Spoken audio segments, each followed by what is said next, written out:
প্রথম ম্যাচ জয়, তবে এখনো নিশ্চিত হয়নি সিরিজ জয়ের লক্ষ্যে এবার সিলেটে পাকিস্তানের বিপক্ষে মাঠে নামবে বাংলাদেশ দল।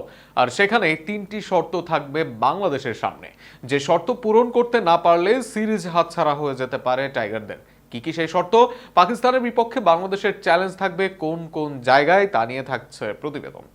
মিরপুরে শেষ সেশনে পাকিস্তানের 7 উইকেট ফেলে তাদেরকে হারিয়ে দেয় বাংলাদেশ। পাকদের চ্যালেঞ্জ জানিয়ে 105 রানের জয় পায় টাইগাররা।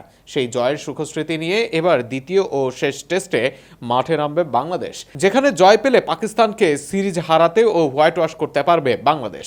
তবে প্রথম ম্যাচ জিতলেও দ্বিতীয় ম্যাচে চ্যালেঞ্জ থাকবে বাংলাদেশের, আর সেখানে তিনটি চ্যালেঞ্জ বড় আকারে ধরা দিবে বাংলাদেশের সামনে।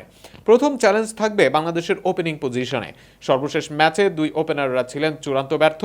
দুই ইনিংস মিলিয়ে তারা করেছেন মোটে 36 রান, যে কারণে শুরুতেই ব্যাটিং বিপর্যয়ে পড়ে বাংলাদেশ।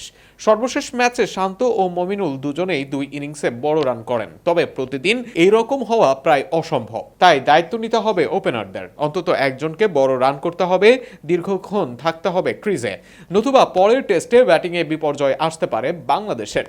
বোলিং আক্রমণে আনতে হবে ভেরিয়েশন, বিশেষ করে নতুন বলে উইকেট নেওয়ার কাজটা করতে হবে পেসারদের।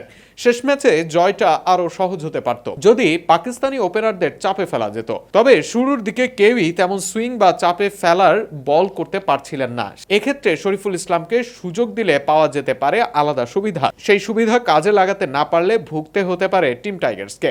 বাংলাদেশের টেলেন্ডাররা ব্যাট হাতে পরিপক্ক নয়। নাহিদ, ইবাদতরা ব্যাটিংয়ে টিকে থাকার চেষ্টা করেন সর্বোচ্চ, তাই লেট মিডল অর্ডারে কাউকে না কাউকে খেলতে হবে বড় ইনিংস।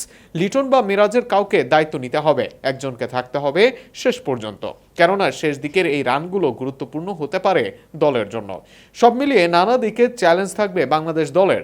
এবার দেখা যাক 16ই মে সিলেটের মাঠে এসব চ্যালেঞ্জ উতরাতে পারে কিনা বাংলাদেশ, পায় কিনা কাঙ্ক্ষিত জয়।